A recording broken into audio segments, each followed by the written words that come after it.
Ուզում ես ինչ-որ բան կյանքիդ մեջ հետ վերադառնա։ Ճիշտ, լսին։ Կորցրել ես ինչ-որ բան, որ կյանքիդ համար կարևոր էր, եւ Քրիստոսով ուրախ ես, բայց մի հատ տեղ ունես, որ տխուր ես։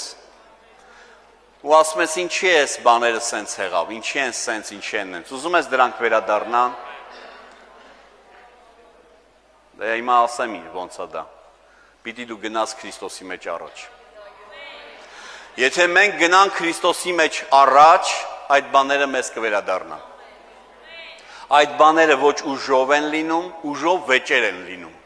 ուժով թշնամություններ են շատանում։ Բայց եթե ուզում ես ինչ-որ քո երջանկությունը, քո կյանքի իմաստը, քո, չգիտեմ, կողքինին, եսիմ ինչը տարան, եթե ուզում ես դրան գան ու իրանց տեղը լինեն եւ ավելի լինեն, արագացրու Քրիստոսի մեջ աճել։